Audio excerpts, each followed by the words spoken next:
Selamat siang, nama saya Galih Putra Riyatma. Saya adalah dosen dari program studi D3 Teknik Telekomunikasi. Hari ini kita akan melaksanakan perkuliahan dengan mata kuliah workshop microcontroller pada pertemuan kelima. Untuk capaian prodi untuk mata kuliah ini adalah yang pertama, mahasiswa menguasai prinsip dan teknologi pada perancangan sistem, proses, produk atau perangkat menggunakan pengetahuan yang praktikal. Capaian prodi berikutnya adalah menguasai pengetahuan praktikal untuk kesehatan dan keselamatan kerja atau K3 pada lingkungan laboratorium dan kelas. Kemudian capaian prodi berikutnya adalah mahasiswa mampu bertanggung jawab atas pencapaian hasil kerja kelompok dan melakukan supervisi dan evaluasi terhadap penyelesaian pekerjaan kelompok mahasiswa tersebut. Kemudian capaian prodi berikutnya adalah mahasiswa mampu menerapkan matematika, sains, dan prinsip rekayasa ke dalam prosedur, proses, sistem, atau metodologi rekayasa terapan untuk menyelesaikan masalah pada bidang rekayasa di bidang telekomunikasi. Untuk capaian mata kuliah pada mata kuliah workshop microcontroller adalah yang pertama, mahasiswa mampu mengenali dan memilih sensor seperti sensor ultrasonik, sensor temperatur, sensor kelembapan sesuai kasus yang dibutuhkan oleh mahasiswa tersebut dengan mempertimbangkan spesifikasi sensor, sehingga mahasiswa diharapkan dapat membaca datasheet dari sensor dan membandingkan antara kebutuhan dan spesifikasi yang dimiliki oleh sensor. Capaian mata kuliah yang kedua adalah mahasiswa mampu mendesain skematik untuk microcontroller, sensor, dan aktuator sesuai dengan spesifikasi kebutuhan. Kemudian capaian pembelajaran mata kuliah yang ketiga adalah mahasiswa mampu membuat perangkat lunak untuk kendali microcontroller. Kemudian capaian pembelajaran mata kuliah yang terakhir adalah setelah mempelajari mata kuliah ini, mahasiswa diharapkan mampu membuat proposal dan simulasi untuk diimplementasikan di masyarakat dalam bidang microcontroller. Nah, pada pertemuan kelima ini, pokok bahasan yang akan saya terangkan ke mahasiswa adalah mahasiswa mendesain sirkuit catur daya dan memonitor level baterai. Kemudian aktivitas yang dilakukan adalah mahasiswa merangkai modul charging, membaca tegangan baterai melalui ADC, Analog Digital Converter, dan berdiskusi tentang safety atau K3 dari perancangan baterai. Teknik pembelajaran yang akan saya terapkan di sini adalah saya sebut dengan Force Sequence Framework, di mana saya akan menempa pengetahuan untuk membentuk keterampilan. Saya mengibaratkan teori sebagai logam mentah yang harus kita panaskan atau kita force atau kita tempa menggunakan praktik atau dengan menggunakan praktikum, sehingga pemahaman mahasiswa akan tertanam pada pikiran mereka melalui serangkaian praktik yang terstruktur, dan setiap tahap praktik meningkatkan kekuatan dan ketahanan pemahaman. Materi ini merupakan materi yang setelah update pada tahun ini, dikarenakan pada saat bimbingan tugas akhir banyak ditemukan mahasiswa yang kurang memahami tentang proses keamanan dan bagaimana cara mengimplementasikan sistem baterai. Assalamualaikum warahmatullahi wabarakatuh. Terima kasih. Selamat pagi. Hari ini pertemuan kita akan membahas tentang baterai dan charging. Jadi selama kita belajar menggunakan microcontroller, selama ini kita memberi daya ke microcontroller yang kalian gunakan itu menggunakan port USB. Tapi nanti pada saat kalian mendeploy alat kalian, belum tentu kalian punya laptop yang selalu siap terhubung ke microcontroller kalian. Maka dari itu, sebaiknya sebuah sistem microcontroller yang memang ditujukan untuk aplikasi mobile punya sumber tegangan sendiri berupa baterai. Nah, baterai itu secara singkat adalah sebagai media untuk menyimpan energi. Dan di mana kalau kalian menyimpan energi, energi ini harus dikendalikan dan dijaga agar tidak sampai rusak, karena yang namanya energi yang tersimpan, kalau sampai energi ini keluar atau tiba-tiba dikeluarkan secara instan, maka hasilnya adalah sebuah ledakan. Oke, jadi sebuah baterai itu tidak lain adalah sebagai tempat untuk menyimpan energi dalam bentuk energi listrik, ya.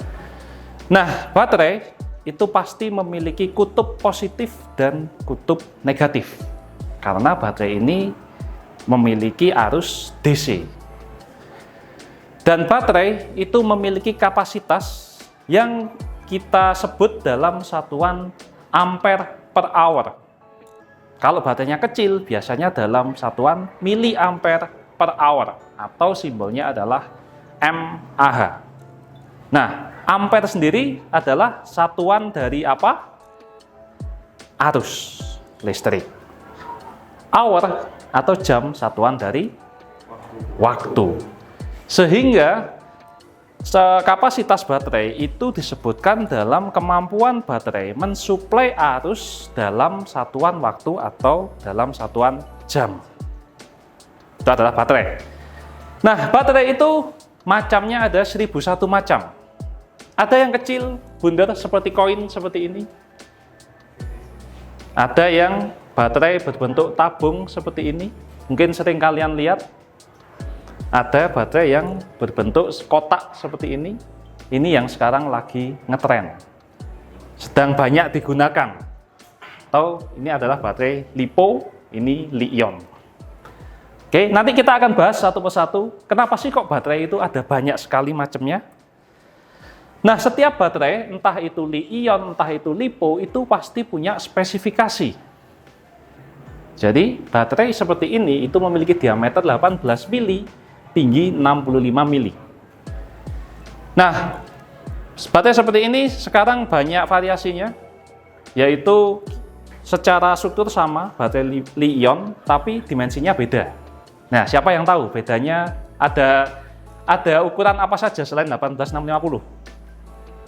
Ada yang tahu? Tidak ada? Yang baru saja muncul atau baru-baru ini muncul adalah baterai 20700 dan baterai 21700. Kalau kalian tahu mobil listrik itu menggunakan baterai 20700.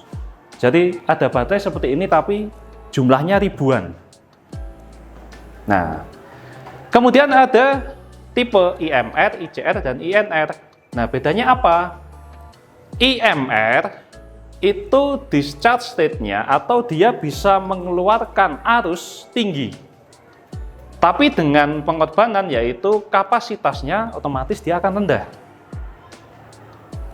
Cocok untuk apa? Untuk device dengan performa tinggi. Ya. Kalau ICR itu kapasitas arus yang bisa dikeluarkan itu rendah. Tapi kapasitas baterainya menjadi tinggi. Di mana contohnya di laptop. Laptop itu tidak butuh arus yang tinggi. Karena tidak ada benda bergerak. Biasanya yang butuh arus tinggi itu kalau ada menggunakan motor.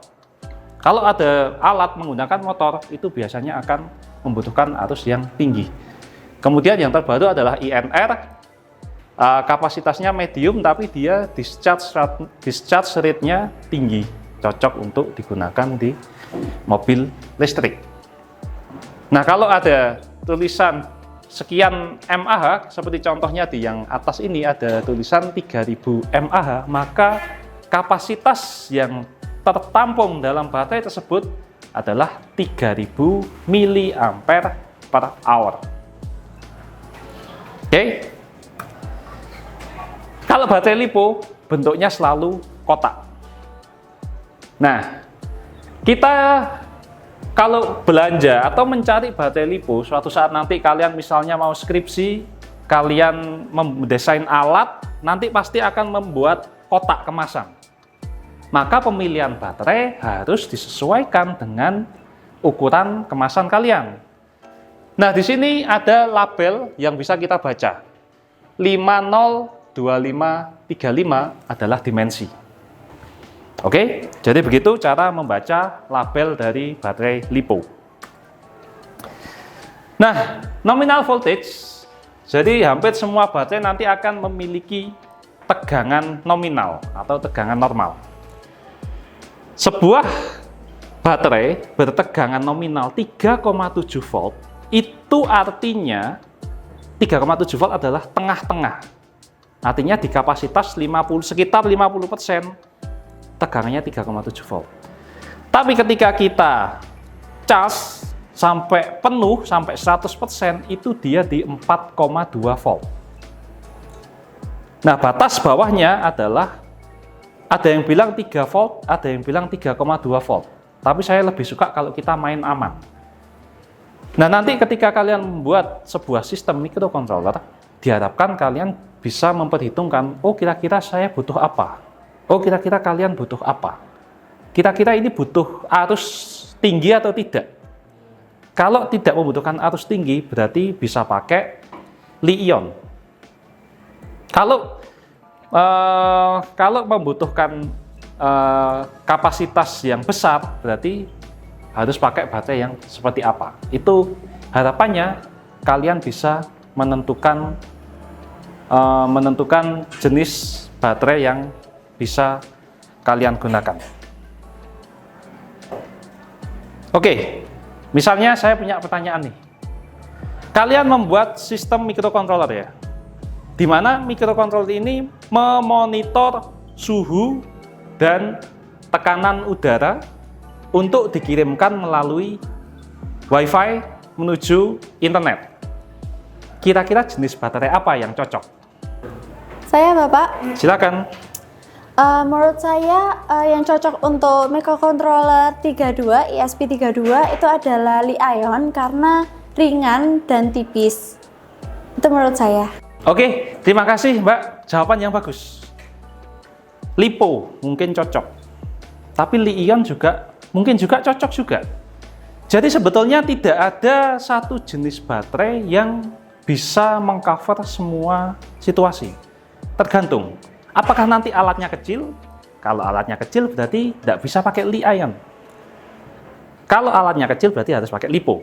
Tapi kalau alatnya besar, kemungkinan bisa pakai Li-ion. Nah, jadi nanti tergantung dengan ada minimal dua, yaitu dimensi dan kebutuhan arus. Kalau hanya sensor temperatur dan sensor tekanan udara, kebutuhan arusnya itu kecil sekali. Tapi dimensinya bagaimana? Nah, jadi seperti itu ya. Sebelum saya menyimpulkan ini, ada yang tahu nggak? Apa sih kekurangan utama dari baterai LiPo? Izin menjawab. Silakan Mas. Jadi kekurangan dari baterai LiPo sendiri itu mudah meledak. Jadi ketika kena tusukan atau dibanting itu dia akan meledak, Pak. Oke. Ya, betul sekali Mas. Kayaknya pengalaman nih. Jadi baterai LiPo itu karena kemasannya yang tipis, dia akan cenderung rentan akan kerusakan. Kalau kalian mengabaikan satu atau lebih dari warning yang sudah saya sebutkan, bisa mengakibatkan kecelakaan. Ya, kita kan di sini belajar K3 ya.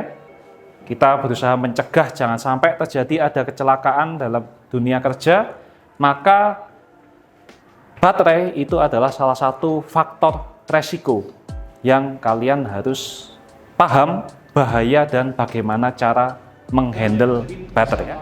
Jadi jangan langsung menghubungkan baterai ke microcontroller.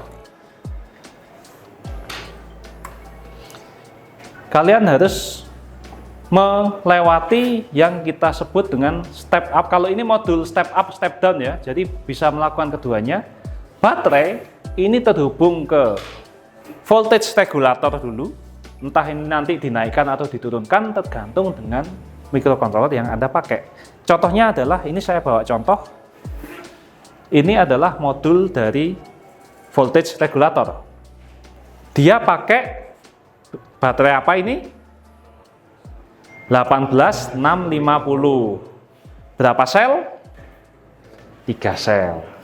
Kalau baterai 18650 dipasang 3 sel seperti ini, kira-kira tegangan nominalnya berapa volt? Berapa volt? 3,7 dikali 3 berarti 11,1.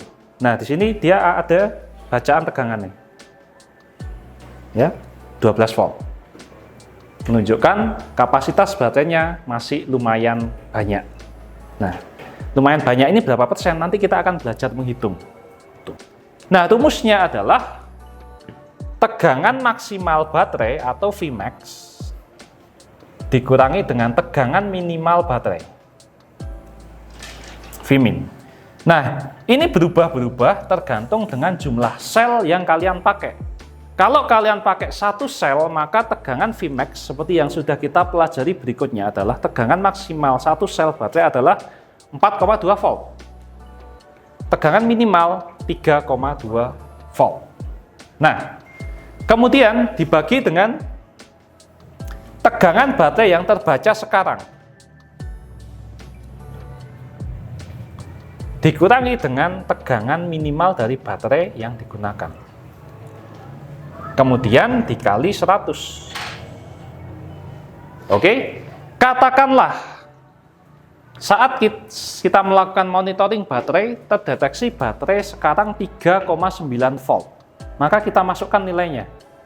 Asumsi baterai 1 sel, maka Vmax adalah 4,2 volt ya, dikurangi dengan Vmin, di mana Vmin itu kita sepakati 3,2 volt per tegangan baterai sekarang, asumsi terbaca 3,9 volt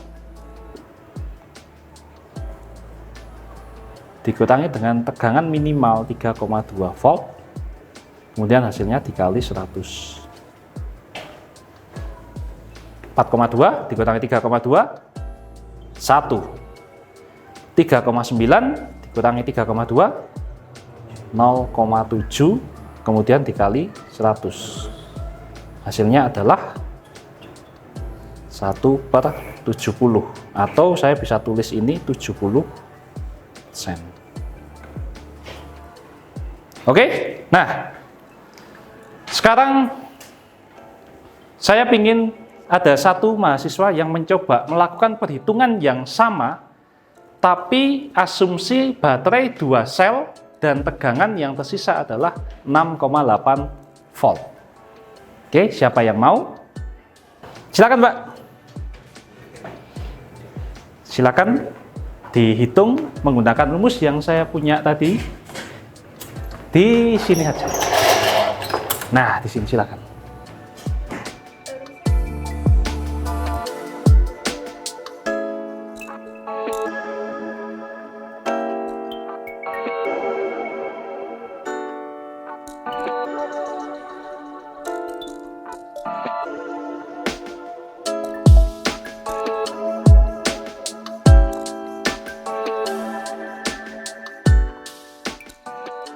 Kalau kita pakai rumus ini, kita berasumsi bahwa hubungannya itu linear seperti ini. Tapi pada kenyataannya hubungan antara tegangan dan persentase itu berbentuk kurva. Jadi kurvanya seperti ini. Ya. Jadi ini terbukti. Jadi kalau kalian punya HP dicas sampai 100%, dia biasanya akan stay di 100% itu lama. Kemudian ketika di 50% itu cepat sekali turunnya. Karena hubungan antara persentase dan tegangan itu kurvanya seperti ini. Nah, tapi kalau kita menghitung persentase baterai menggunakan kurva, itu rumusnya lumayan sulit untuk dijelaskan karena tiap baterai itu berbeda. Jadi kurva ini itu bergantung dari baterai yang kalian gunakan, dan untuk mendapatkan kurva ini harus diuji. Harus menggunakan alat penguji baterai. Maka kita membuat versi simpelnya saja. Kita anggap linear saja, tidak apa-apa. Ini sudah cukup akurat untuk kebutuhan kita di microcontroller. Oke, kita lanjut. Nah, untuk mengecek atau memonitor tegangan baterai, kita punya modul yang disebut dengan modul MAX17404X, di mana angka terakhir itu tergantung dari jenis baterai yang kalian pakai. Untuk baterai single cell gunakan MAX17043. Untuk baterai dua sel gunakan 17044. Nah, ini saya contohkan di 17043. Bentuknya kecil seperti ini. Sebetulnya ada yang lain, tapi saya rasa tidak mungkin atau sangat kecil sekali kemungkinan kalian menggunakan baterai 3 sel dalam aplikasi microcontroller. Jadi untuk contoh ini saya pakai MAX17043 dan 17044. Untuk pin out seperti ini, baterai minus, baterai positif, kutub positif baterai dan kutub negatif baterai, kemudian VCC, ground, out, SDA, SCL, OST ini terhubung ke microcontroller, kalau bat terhubung ke baterai. Nah, kalau ada SDA dan SCL berarti komunikasinya menggunakan serial. Nah, bahasan saya yang kedua adalah bagaimana kita menentukan kalau kita punya usage itu 379 MA, maka dalam 1 jam itu kalau kita mau mengubah ini ke mAh, maka kita asumsikan dalam 1 jam kali 1 H, maka 379 miliampere per hour. Maka kalau ingin menggunakan WiFi dengan kekuatan power 19,5 dBm, kalian butuh kapasitas baterai 379 mAh. Kalau ingin alat ini nyala selama 10 jam, ya tinggal dikali 10 H. Maka kapasitas baterai yang dibutuhkan agar alat ini bisa menyala dan terkoneksi WiFi selama 10 jam, maka kalian butuh baterai sebesar 3790 mAh.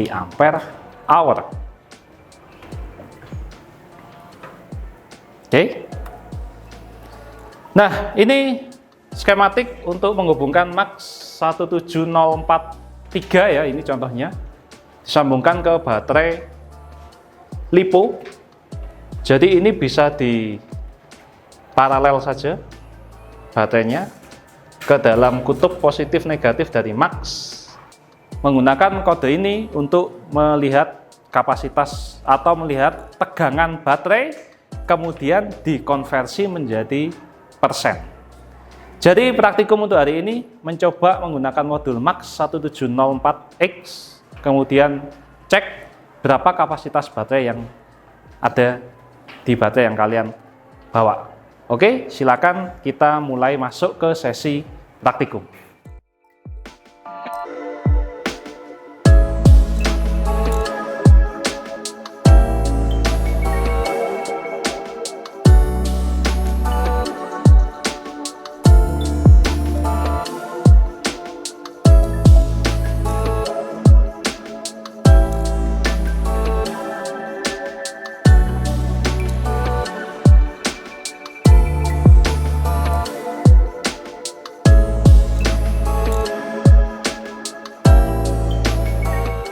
Oke, jadi seperti itu ya praktikum kita hari ini. Kita sudah bisa ngecek kondisi baterai, kemudian menampilkan di serial monitor. Mungkin sebelum kita tutup pertemuan kita hari ini, ada pertanyaan? Saya, Pak. Oke, silakan. Pak, apakah tegangan dari baterai itu berpengaruh pada sebuah performa dari microcontroller? Oke, terima kasih pertanyaannya, Mas. Oke, tutup. Oke, terima kasih pertanyaannya, Mas. Jadi, tegangan baterai itu mempengaruhi performa atau tidak? Sebetulnya kita itu hidup di zaman yang enak. Artinya microcontroller ini dia bisa bekerja di berbagai range tegangan tanpa mempengaruhi performa dari microcontroller itu tersebut. Tapi kalau ada sensor yang dia menggunakan tegangan sebagai referensi bacaan, itu akan terganggu. Artinya kalau dalam kondisi baterai penuh dan baterai kondisi 50%, di kondisi yang sama, sensor yang menggunakan tegangan sebagai titik referensi, biasanya sensor analog, itu nilainya akan berubah juga. Seperti itu, Mas. Oke.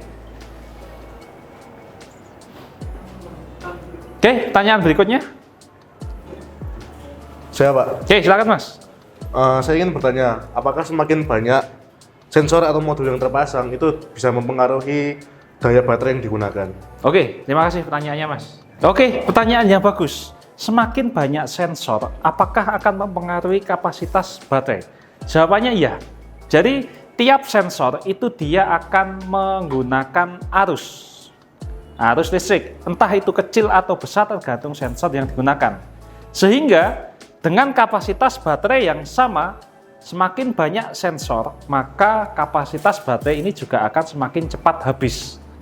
Mungkin kalau baterai 400 mAh menggunakan sensor DHT22 saja bisa tahan 10 jam. Tapi ketika menambahkan ultrasonik misalnya, dia nanti mungkin hanya 7 jam atau 6 jam itu baterainya sudah habis. Seperti itu, Mas, ya.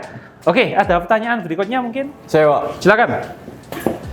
Baik, Pak. Saya izin bertanya. Ketika merancang sistem yang tidak menggunakan baterai, apakah masih tetap menggunakan voltage regulator, Pak?